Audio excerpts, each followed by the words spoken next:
Son las 6 de la mañana y en Ceuta ya no cabe un alfiler. Mientras tanto, a varios miles de kilómetros, Pedro Sánchez apura un café con vistas al mar y el rey Felipe firma autógrafos en una regata.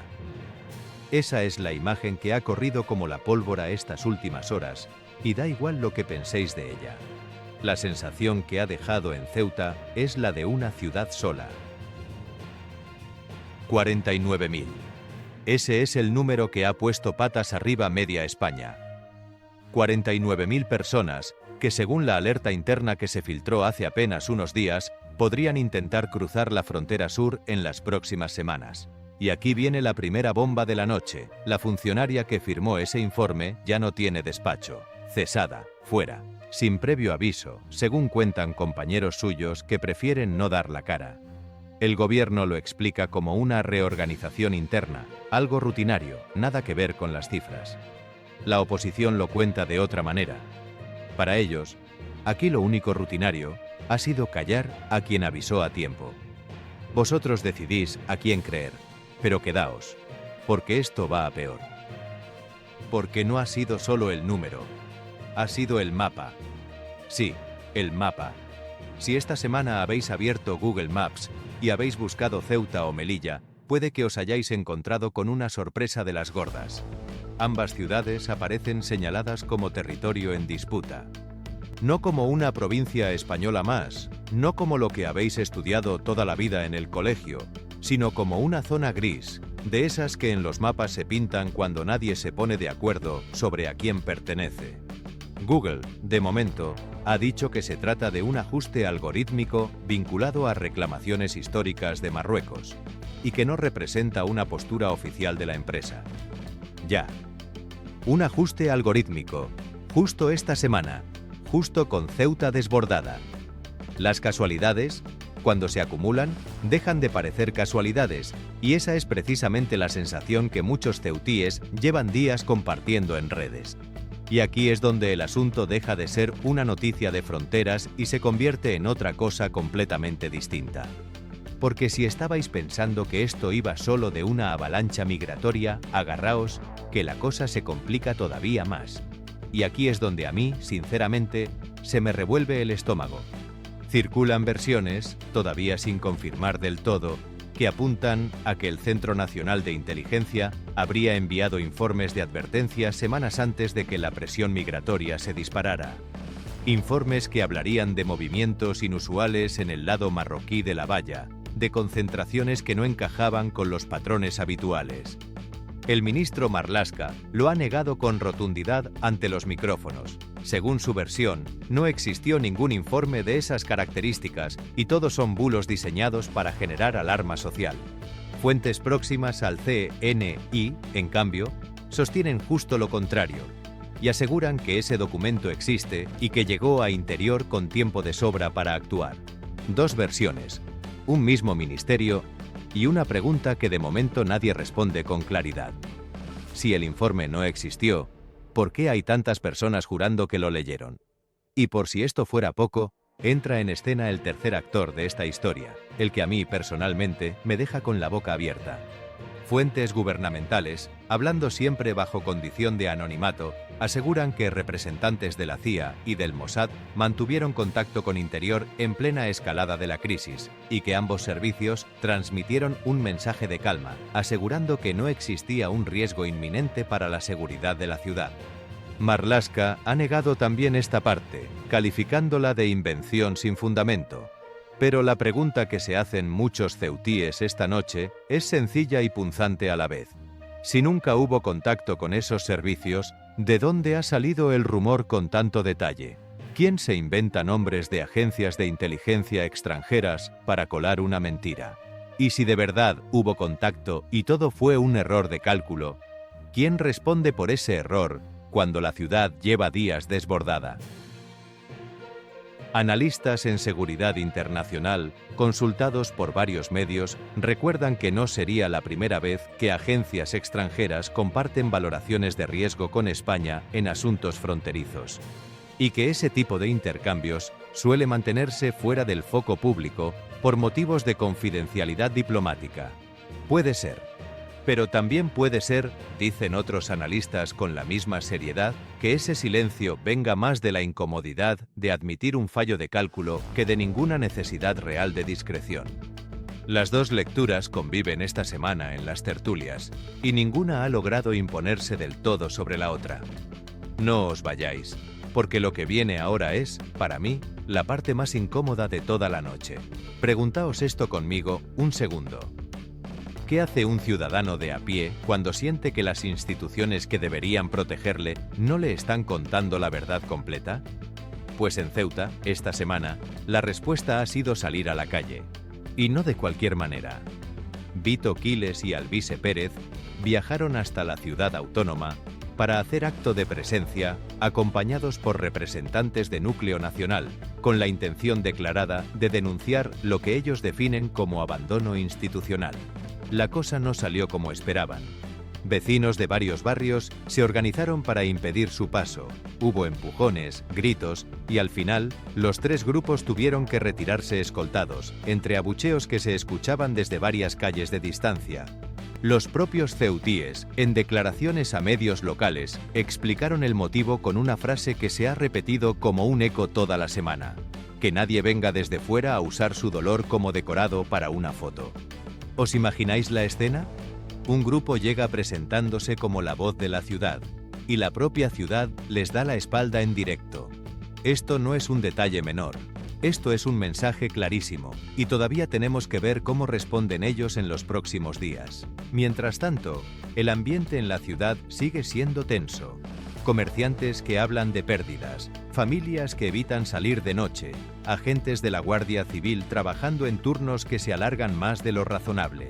Y sobre toda esa tensión, flota la palabra que nadie quiere pronunciar en voz alta, pero que todos piensan: segunda oleada.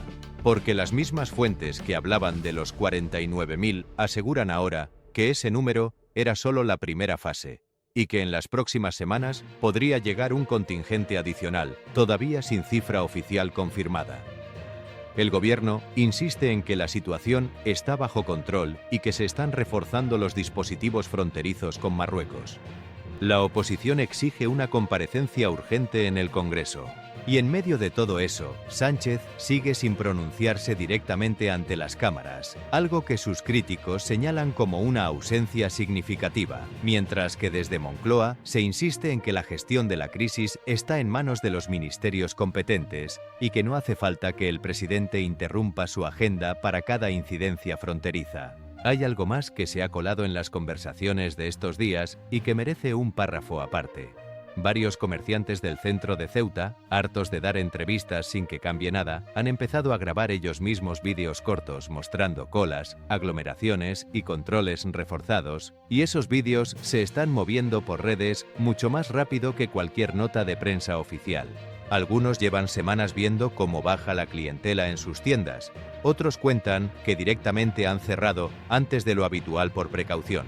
No son políticos, no son activistas, son gente que abre la persiana cada mañana y que esta semana ha decidido contar lo que ve con sus propios ojos, sin filtro y sin guión de partido. Y eso, para un espectador que sigue esta historia desde fuera, pesa de una manera distinta a cualquier declaración institucional. Comentad abajo qué os parece esto, porque de verdad que quiero leer vuestra opinión. Y si estáis dándole al vídeo desde el móvil mientras vais camino del trabajo, quedaos un poco más, que ahora viene la parte donde empiezan a encajar las piezas. Vamos a ordenar todo esto con calma, porque solos, cada uno de estos hechos podría pasar por una anécdota más de las que llenan un telediario. Un mapa que cambia una etiqueta, una funcionaria que deja su puesto, un grupo político al que le cierran las puertas en la calle, informes que unos dicen que existen y otros que no. Pero juntos, colocados uno al lado del otro, forman un dibujo mucho más inquietante, el de una crisis que se venía gestando desde hace tiempo y que, cuando finalmente estalló, encontró a las instituciones mirando hacia otro lado o, según la versión oficial, gestionando todo desde bambalinas sin necesidad de dar explicaciones públicas inmediatas. Analistas consultados por distintos medios apuntan a que la coincidencia temporal entre el cambio en Google Maps y el pico migratorio no es casual, y sugieren que podría tratarse de una maniobra de presión diplomática por parte de Rabat, aunque el gobierno marroquí no se ha pronunciado oficialmente al respecto. Desde el entorno del Ministerio de Asuntos Exteriores español, por su parte, se insiste en que se están tomando medidas para que la situación se revierta cuanto antes, sin entrar en detalles sobre qué canales diplomáticos se están utilizando. Y aquí, otra vez, la pregunta incómoda. Si de verdad hay margen de maniobra diplomática, ¿por qué la ciudadanía se entera de todo esto por rumores y capturas de pantalla en lugar de por una rueda de prensa clara? Lo que sí parece evidente, viendo cómo ha reaccionado la calle esta semana, es que la confianza entre Ceuta y el resto del país atraviesa uno de sus momentos más frágiles en mucho tiempo. No hace falta ponerse en ningún extremo del tablero político para entenderlo. Hay quien defiende que el gobierno ha actuado con la discreción necesaria para no generar más alarma social de la ya existente, y hay quien sostiene que esa misma discreción es en realidad opacidad disfrazada de prudencia. Las dos posturas tienen defensores con argumentos de peso, y ninguna de las dos se sostiene sola frente a lo que hemos visto pasar en directo estos días. Y con la funcionaria cesada pasa algo parecido. Para unos, apartarla fue simple protocolo administrativo tras una filtración de datos sensibles que no debería haber salido de puertas para adentro. Para otros, fue la manera más rápida de silenciar a alguien incómodo antes de que la cifra de 49.000 se convirtiera en el titular de toda una semana informativa. Ninguna de las dos versiones está confirmada al 100% a día de hoy, y probablemente tarden en estarlo. Lo único seguro es que su nombre, de momento, se ha convertido en el símbolo de esta historia. Tampoco conviene perder de vista lo que ha pasado en Bruselas estos días, porque ahí también se ha movido algo.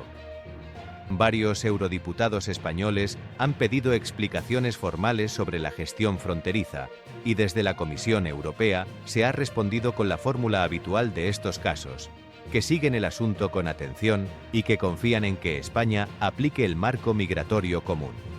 Una respuesta que, para quienes esperaban un pronunciamiento más contundente, ha sonado a poco. Para quienes prefieren que estos asuntos se resuelvan en despachos y no en titulares, en cambio, ha sonado exactamente a lo que debía sonar. Otra vez dos lecturas de un mismo hecho, y otra vez el espectador teniendo que decidir con qué versión se queda. Y ojo, porque hay un detalle que muchos medios nacionales han pasado casi de puntillas y que en Ceuta se comenta en cada bar y en cada cola del supermercado.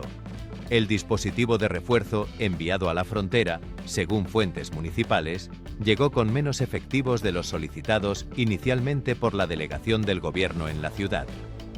Desde Interior se explica que el número finalmente destinado responde a un cálculo técnico ajustado a la situación real sobre el terreno. Desde el Ayuntamiento ceutí, gobernado por un color político distinto al de Moncloa, se insiste en que la petición original doblaba esa cifra y que la reducción se ha notado, y mucho, en las calles durante los últimos días. Dos administraciones, dos números, una misma frontera y una ciudad en medio que lo único que pide es que alguien se ponga de acuerdo antes de que la cosa vaya a más. Así que aquí lo tenéis todo servido. Una funcionaria que ya no está donde estaba, un mapa que de pronto duda de a quién pertenece Ceuta, un ministro que niega informes que otros juran haber visto, dos servicios de inteligencia extranjeros mencionados en susurros de despacho, un grupo de activistas expulsado a gritos por la propia gente a la que decían representar, y una segunda oleada que, según las fuentes, ya viene de camino. Si con todo este cóctel todavía pensáis que esto es una noticia más de las que se olvidan en 2 días, yo creo sinceramente que os vais a llevar una sorpresa en las próximas semanas. Hay algo que se repite en todas las crisis de este tipo, y esta no es la excepción. El mismo suceso, contado por 2 bocas distintas, acaba pareciendo 2 sucesos diferentes. La versión que sale de Moncloa habla de gestión, de canales diplomáticos activos y de un dispositivo que, aunque ajustado, cumple con lo necesario. La versión que sale de la calle, de los comercios y de buena parte de la oposición, habla de improvisación, de silencios que no se sostienen y de una ciudad que se siente, otra vez, como la última en enterarse de lo que pasa en su propia frontera. Vosotros habéis visto los datos, habéis escuchado las dos partes, y ahora os toca a vosotros decidir cuál os convence más. Antes de iros, quiero pediros algo.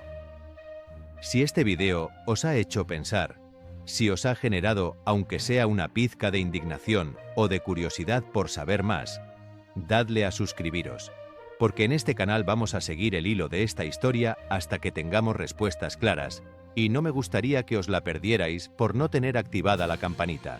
Y ya que estáis aquí, os dejo en pantalla 2 vídeos más de este canal para que sigáis tirando del hilo. Uno sobre la crisis migratoria que ya vivimos en Ceuta hace unos meses, para que entendáis de dónde viene todo este conflicto. Dadles al play, porque ahí seguramente encontréis piezas que os van a ayudar a entender por qué esta noche Ceuta se ha quedado, una vez más, esperando explicaciones que todavía no han llegado.